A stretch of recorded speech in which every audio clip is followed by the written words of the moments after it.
Unfortunately, as we get older, the spine wears out. We'll go over each of the three segments of the spine, the cervical, thoracic, and lumbar, how they tend to wear out and what symptoms they cause.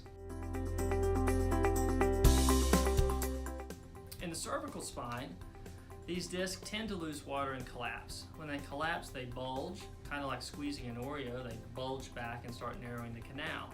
The body will attempt to fix itself, but all that it knows to do is lay down more tissue. In this case, it tends to lay down bone, causing a bone spur or disc osteophyte complex. That can get larger and pinch either the spinal cord itself or the nerves as they leave the spinal cord. If the spinal cord itself is pinched, then it can cause symptoms anywhere below your neck.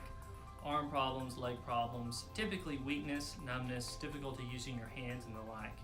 If it pinches a nerve as it's leaving the spinal column, then it tends to cause more radiating pain or focal muscle weakness. The thoracic spine doesn't wear out very much because it has ribs that are connected to the breastplate, which gives a lot of stability to this portion of the spine. Things that don't move a lot don't wear out as often, but the same process can happen. And remember, the spinal cord is still present in the thoracic spine. So if you develop a bone spur or pinching of the spinal cord in the thoracic spine, it tends to cause only leg problems, leg weakness, numbness, and sometimes bowel and bladder changes. The most common area to wear out is the low back or the lumbar spine.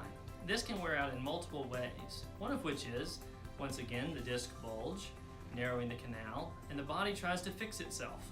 But all that it knows to do is lay down more tissue. All of that tissue takes up space, kind of like more layers of spackling, until eventually the canal can be completely pinched off. When those nerves are pinched off, it typically causes leg problems. The classic symptoms are called claudication, neurogenic claudication, where as you walk, your legs get painful, weak, or numb, but when you rest, all the symptoms go away.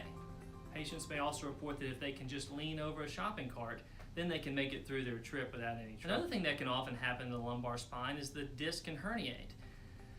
The disc, once again, is made up of a fibrous envelope that surrounds some gristly material. That fibrous envelope can thin or even tear, and as it does, the inside can come either pooching out or really herniate out. When that happens, it can pinch the nerve as it's cruising by. When that occurs, it causes radiating leg pain, starting in your buttocks and traveling down your leg.